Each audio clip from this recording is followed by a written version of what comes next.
everyone can just take a minute and make sure that your phones are off before I get started. In honor of the last day of this program, I finally remembered to announce. Not before the Vandana, after the Vandana I remembered. Oh, and everyone can move forward also. More people are coming in, so we need to make a little more seating room.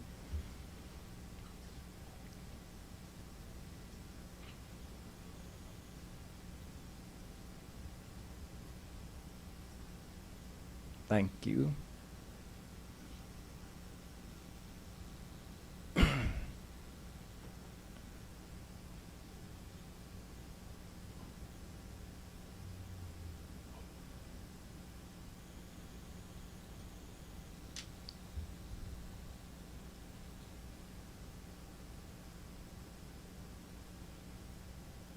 I've been explaining the Shikchashtak to you, the Ashtapadi of Chaitanya Mahaprabhu Ji, in which he has kept all the main points of devotion in a consolidated way and in a condensed way. So there's a lot of philosophy.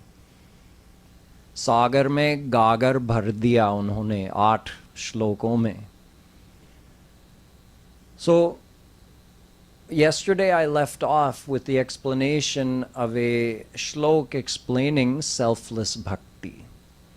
Ashlishya va padaratam pinashtuma madarshanan marmahatang karotu va yatha tatha va vidadhatu lampato mat prananathastu saiva na parah. He's saying in the words of a gopi, a sweet challenge to Shri Krishna, that no matter how you treat me, my love for you will only grow. One of the definitions of prem is that Rup Goswami has given this definition, कि ध्वंस का कारण हो और ध्वंस ना हो जाए. In other words, your beloved gives you a reason to be angry. Your beloved gives you a reason for your love to reduce, and it doesn't. It goes on increasing. Then know that you have true selfless love. प्रेम की एक परिभाषा रूप गोस्वामी बताते हैं कि ध्वंस का कारण हो, प्रेम घटने का कारण हो, क्रोध करने का कारण हो और क्रोध ना हो, प्रेम घटे ना, तब समझो कि असली प्रेम है. जब प्रियतम अनुकूल व्यवहार कर रहे हैं तो आपका प्यार बढ़ेगा ही, उसमें कौन सा कमाल है. जब प्रियतम आपके खिलाफ कुछ करता है, कुछ बोलता है और तुम्हारा प्रेम घटता नहीं, तब मानो कि असली प्रेम है और तब मानो कि आप असली प्रेमी हैं. असली प्रेम करने वाले तभी मानो अपने आप को. वैसे तो संसार में ये असंभव है, कहीं भी नहीं होता है. कोई कह सकता है कि माँ तो अपने बच्चे के लिए तो करती ही है. हाँ, लेकिन उस समय बच्चा तो कुछ नहीं जानता, वो दुर्भावना किससे करें, उसका मंशा खराब कहाँ होगा. तो माँ जानती है कि ये अबोध बच्चा है, इसको पालना ही है, वो तो मेरा धर्म है. लेकिन जब बच्चा बड़ा हो जाता है और माँ को डांटती है, बाप को जवाब देता है, तब प्रेम डाउन ही हो जाता है ना. किसका प्यार बढ़ेगा जब अपना ही बेटा या अपनी बेटी जवाब देता है, किसी का प्यार बढ़ता तो नहीं है. तो संसार में ये कहीं भी नहीं दिखाई देता है ऐसा प्रेम. इसलिए ये एक कारण है कि हम कहते हैं प्रेम होता ही नहीं है संसार में, क्योंकि असली परिभाषा है कि प्रेम घटने का कारण हो और प्रेम घटे ना। इसलिए असली प्रेम होता ही नहीं है संसार में, हम लोग कर ही नहीं सकते। लेकिन भक्ति में करना पड़ेगा। साधना वही है, प्रैक्टिस करो, अभ्यास करो कि मैं निष्काम बनूं, मैं प्रियतम से कुछ न मांगूं, और किसी भी उनके किसी भी व्यवहार से मेरा प्रेम घटे ना। ये लागू होता है भगवान के लिए और गुरु के लिए भी।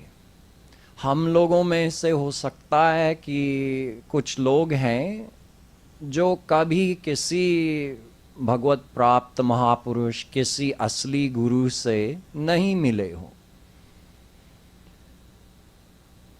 और अभी तक भगवान से मैं तो कम से कम नहीं मिला हूं, आप शायद नहीं मिले होंगे। तो ये व्यवहार वाली बात ये मन में होती है। अभी श्री कृष्ण से जब मिलेंगे नहीं तो उनका प्रतिकूल व्यवहार कहाँ होगा।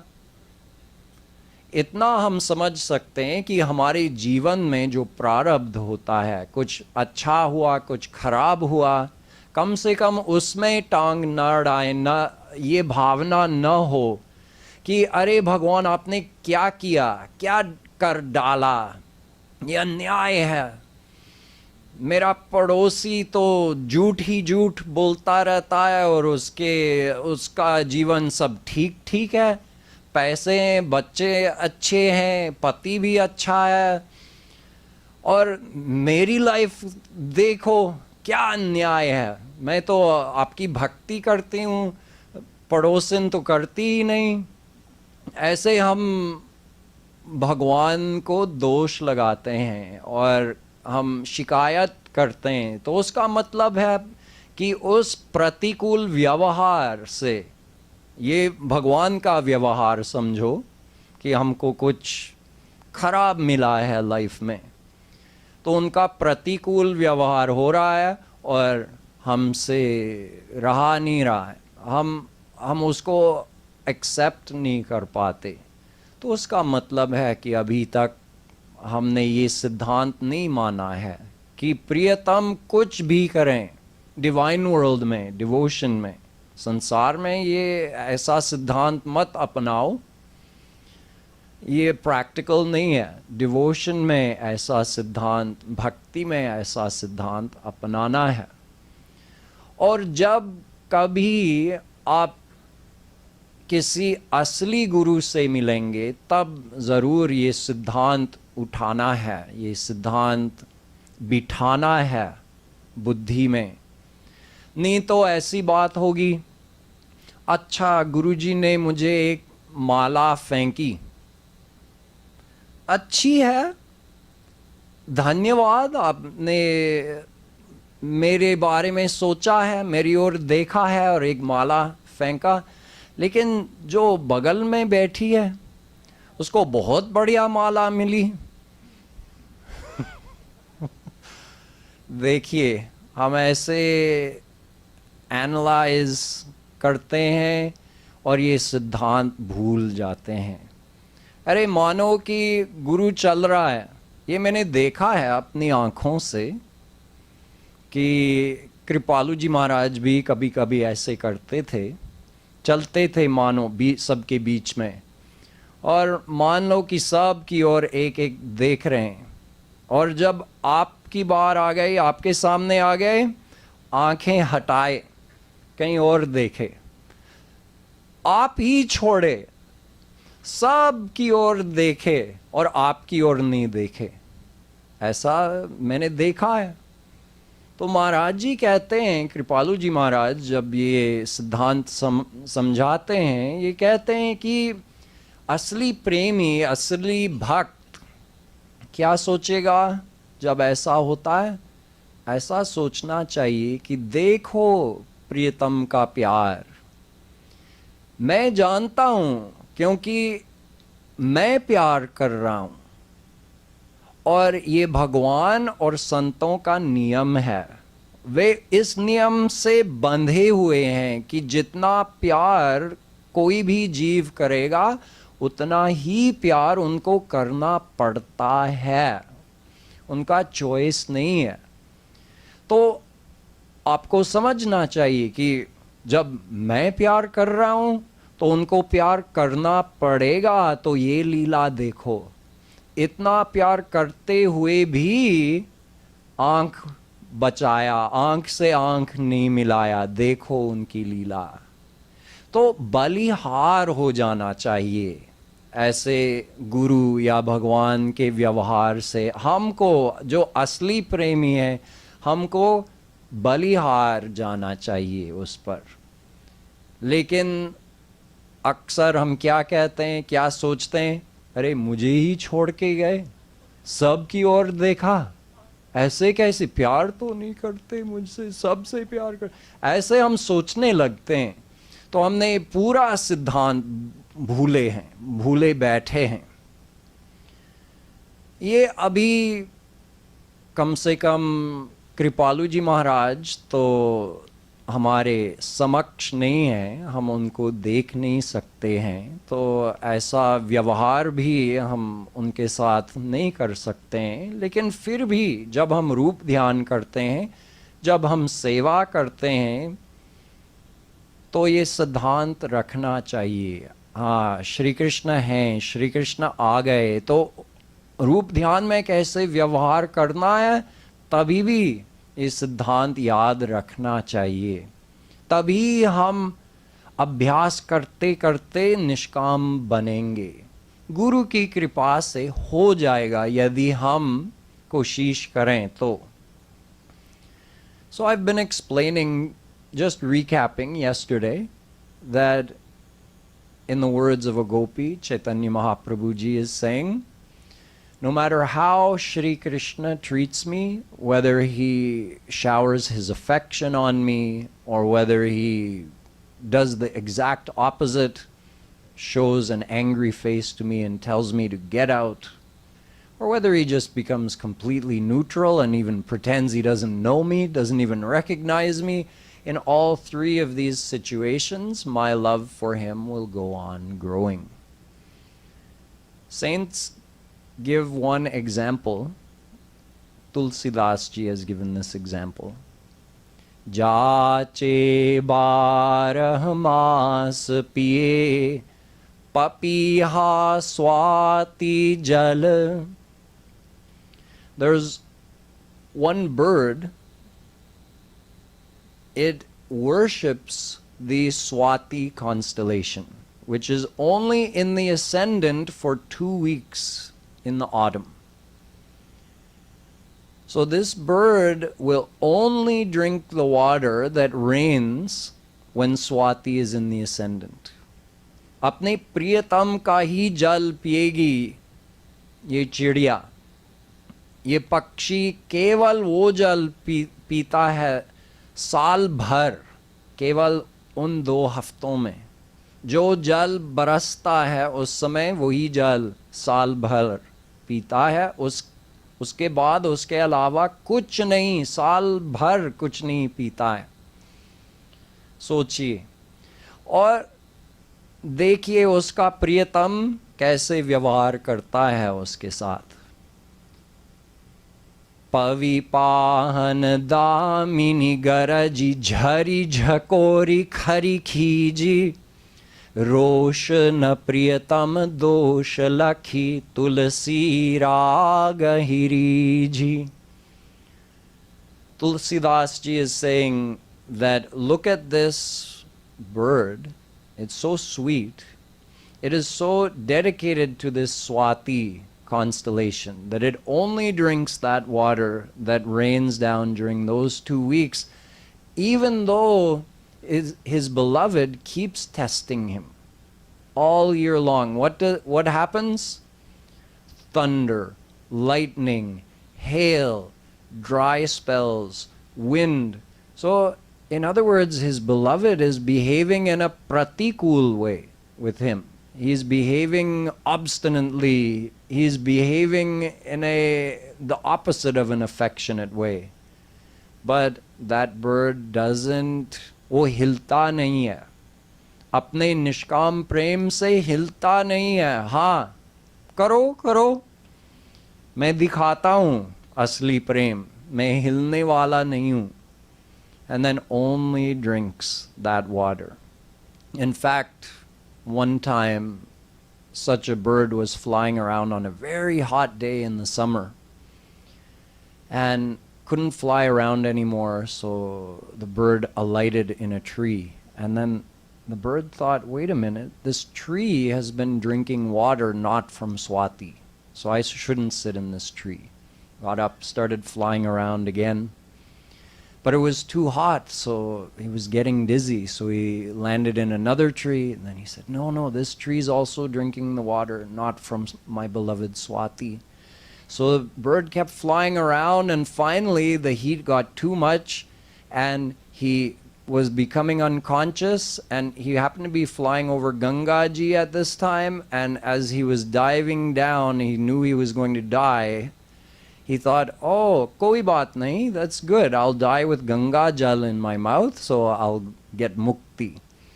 And as he was going down, then he thought, no, this Ganga Jal is not from my beloved Swati either. And he turned his chonch up and went into the river. So he maintained perfect ananyata to his beloved. But see how his beloved is testing him. How do we know when is Shri Krishna, when is Guruji testing us? We don't know. Will we pass those tests? Will we prove ourselves to be Nishkam Premis?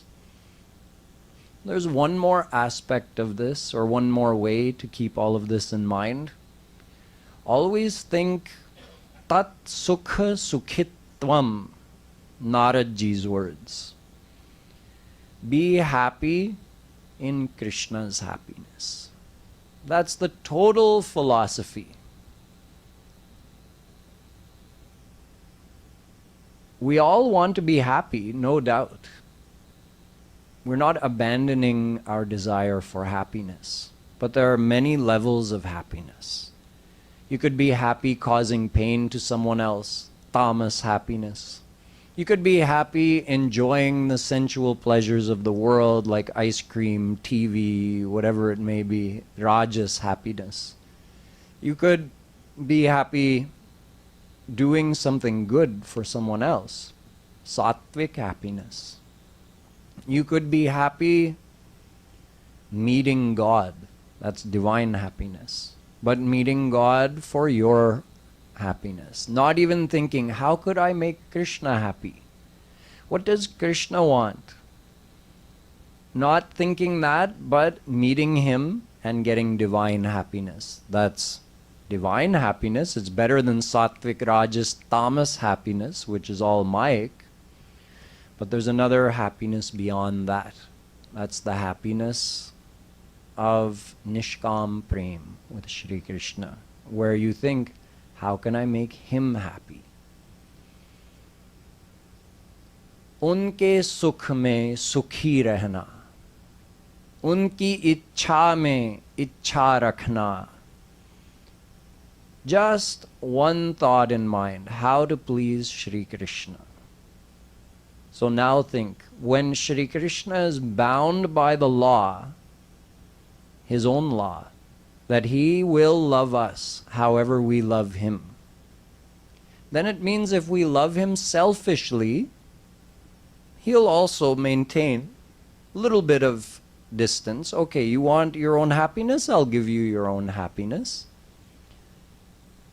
But what if we love him with a desire for his happiness, and we want to be happy in his happiness? Then he loves us with a desire for our happiness. So we're trying to serve him, and he's trying to serve us.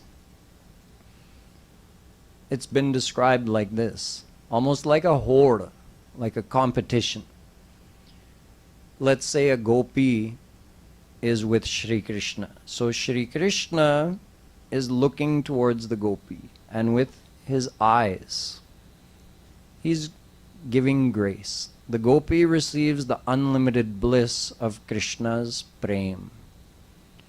But what happens is, the gopi receives that and multiplies it with her desire to make Shri Krishna happy. So when she's looking back at Shri Krishna is getting even more love in return.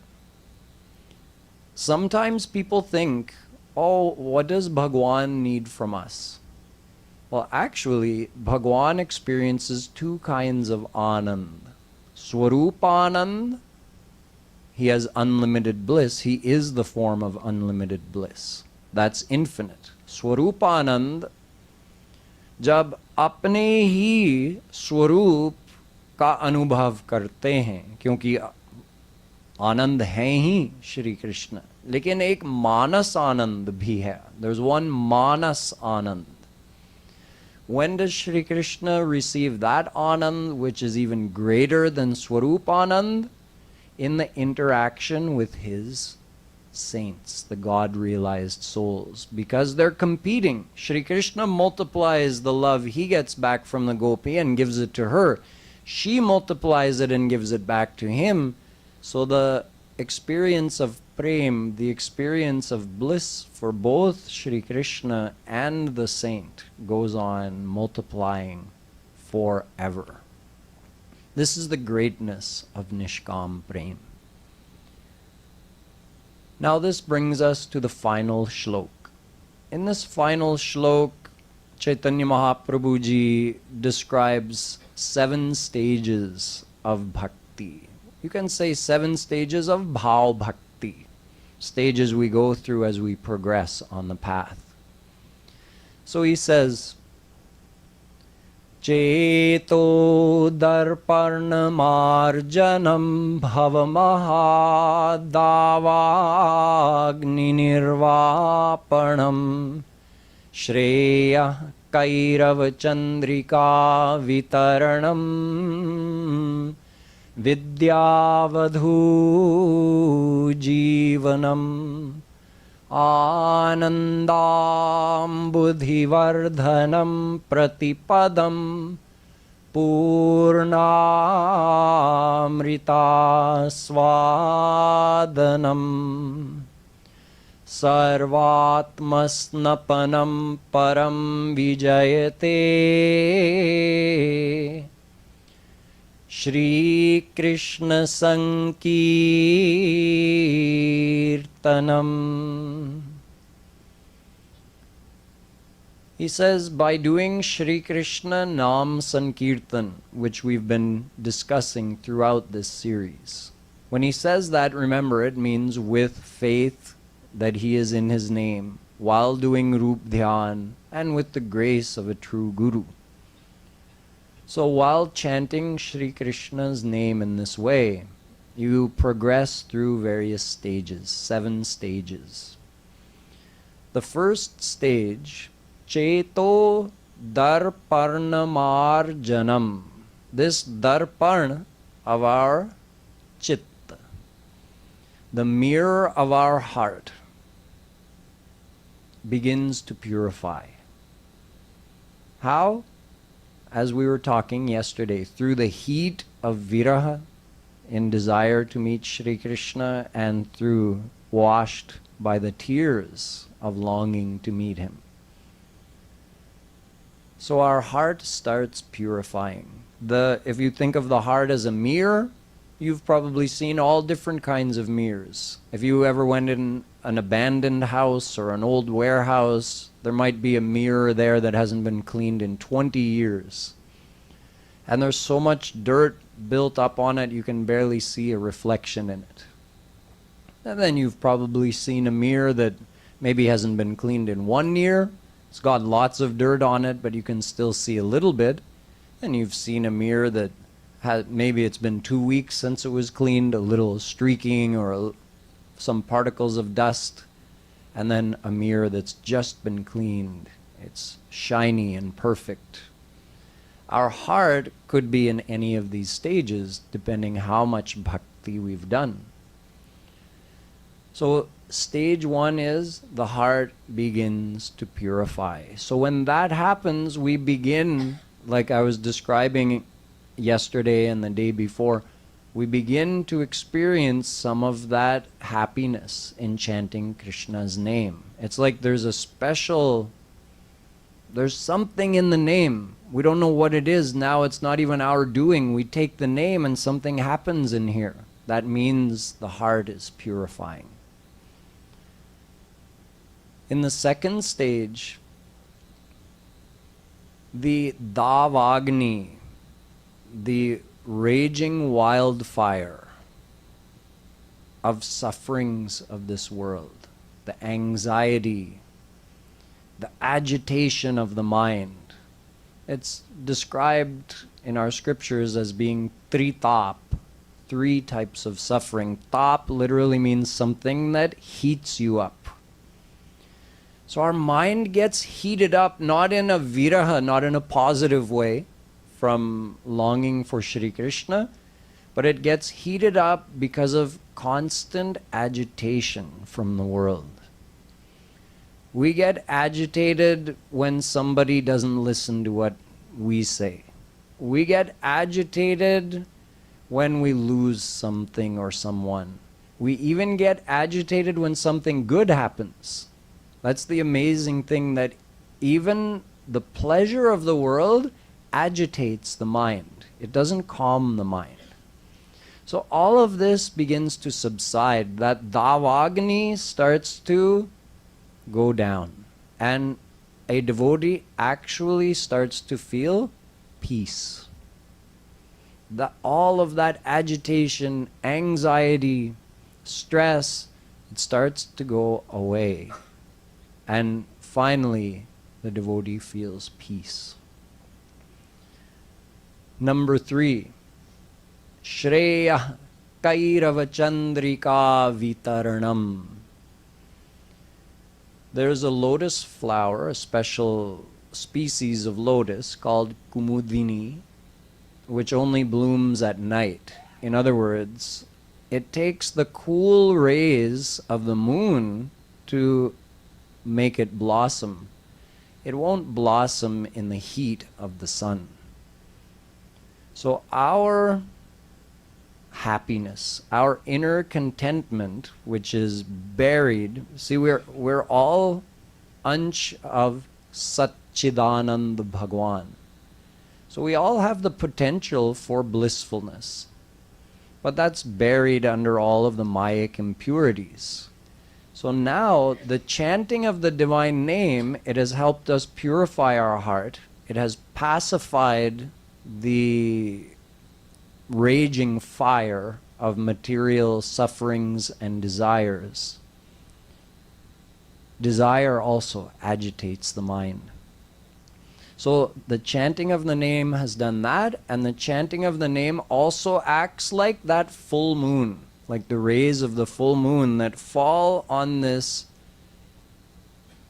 Kumudini. Our heart is being referred to as that night blooming lotus. So the cool rays of the moon fall on that and it blooms. This is the effect of chanting Krishna's name. It causes that inner sense of happiness and contentment to start blooming. Vidya Vadhu, stage number 4.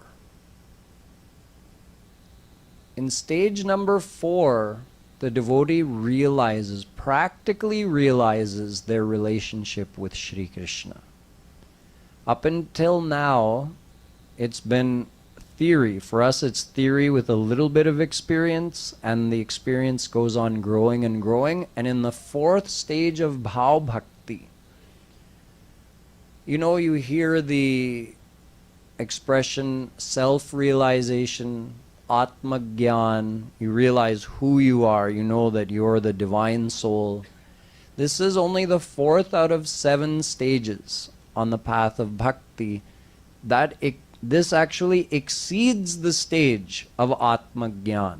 Because in this stage, the devotee not only realizes, I am a divine soul, the devotee realizes that Krishna is mine.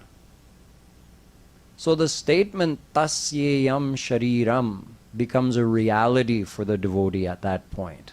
I belong to Krishna. It's an actual experience. So this, think about this, this fourth level is beyond the experience of the Atmagyanis. It's also beyond the experience of the Brahmagyanis, because the Brahmagyanis and yogis, they experience or they conceive of the oneness of their soul with formless God, but they never realize their relationship with Sakar Brahm. So imagine, this is only the fourth out of 7 levels in Bhav Bhakti, and the devotee has already surpassed the experience of Brahmagyanis and divine yogis. Beyond that is the 5th stage of Anand. Anandam Buddhi Vardhanam. Vardhanam. Remember I told you that divine bliss goes on multiplying? So in this stage, the true bliss of Shri Krishna dawns in the mind. The true bliss of the divine name. So we had Gyan in step 4, understanding our relationship, practically knowing our relationship with Shri Krishna. In step 5, Anand, the actual unlimited bliss of the name is experienced. And Pratipadam, in every step of one's life. You see, in this stage, the devotee could be looking at Shri Krishna, and every second, looking means like in Rup Dhyan, could be looking at Shri Krishna, and every second is getting more and more interesting, more and more amazing, more fascinating. And the devotee is even having what we would call devotional hallucinations. He hasn't met Shri Krishna yet, but he'll see, instead of like trying to do Rup Dhyan, he'll actually see Krishna in his Rup Dhyan, in his devotion. Just like I was talking about the Babaji, seeing Krishna and running to try to catch him, that type of devotional experience. So these types of experiences are far beyond what we've experienced so far, but even just hearing about them gives us inspiration that if we keep practicing, we'll reach these stages as well. There's this Anand stage, this Rasa Swadan stage, even higher, and then finally the devotee attains the divine vision of Shri Krishna, the 7th and final stage. This stage exceeds even the bliss of Vaikuntha abode. Even the 6th stage actually exceeds the bliss of Vaikuntha abode, exceeds the bliss of Sakar Brahm Mahavishnu, because he is Krishna's almighty form, Krishna's Swanch. So even in the 6th stage, the devotee has surpassed the experience of other divine abodes. And finally, in the 7th stage, he meets Shri Krishna. Bhidyate hridaya granthish chhidyante sarva sanshaya chiyante chasya karmani tasmin drishte paravare. Mundakopanishad says, when you meet Shri Krishna, when you see him, the grip of Maya on you is finished forever. So even though you didn't ask Krishna for liberation, you're instantly liberated. Maya is finished. Maya can never touch you or influence you ever again. Hridaya granthish Chidyante sarva sanshrayah. All the mayic defilements in the mind, all the mayic faults, they're finished forever. All of our past karma is burnt, finished, a clean slate, we can't even do karma again after that. We're freed from the bondage of karma. Tasmin drishte paravare, the moment you meet Shri Krishna. And then you get to enjoy the divine leelas forever in the divine abode with him. So this is a very brief description of these stages on the path of bhakti, so that we have more confidence that that there's something further ahead. We have all seen probably a little bit of progress. I've described how we can measure our progress. So many of you may have seen little hints of progress, or maybe a lot of progress. So just know that there's a lot more ahead. We're actually in the most difficult stage of this whole process right now. The beginning is the most difficult. Just like, let's say you want to run in a 10K race, a 6-mile race. And right now you're 30 pounds overweight, and it's been 10 years since you did any jogging. So the first few weeks are going to be tough, right? The first day you go running, the first few days you go running, is going to be tough. It's going to be rough. You're going to be sore. It's not going to be fun. But as you start getting into shape, you start being able to run more easily, more swiftly. You start enjoying it. This is what happens on the path of devotion. The stage we're in right now, all of us are still in that stage, 30 pounds overweight, and it's just the first few days that we started running in terms of, this whole path of bhakti. We try to do Rup Dhyan and our mind goes somewhere in the world. We chant the name and we feel very little effect from it. Sometimes it feels more like work or like just going through the motions. But this is the beginning.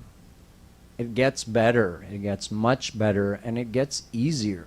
It doesn't mean we have to focus less, it doesn't mean our commitment would become less, but the difficulties become less, or just, those same difficulties don't affect us as much. So it feels like the road is smoother, even if it's bumpy, because we're not as affected by the difficulties in life or the difficulties in devotion. So if you only take one thing away from this whole week, it's that Krishna is waiting for you. The process of loving him is very simple. So just start doing it. Start practicing devotion. Don't worry about how far you have to go. Don't worry about how good or how bad you are right now. Just start something. Start taking some steps on the path and see what Krishna does for you. Shri Krishna says that if someone takes even one step towards me, I run 60 steps towards them. But if someone's heart is as hard as a piece of wood, in other words, they're not interested, no, then my heart is like a piece of steel.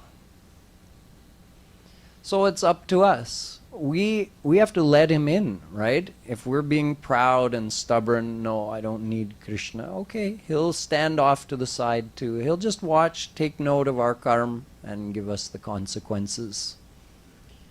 But if we take even one step, if we make even a little bit of effort, imagine you take 1 step, he runs 60 steps towards you. He's so excited that this soul is making some effort.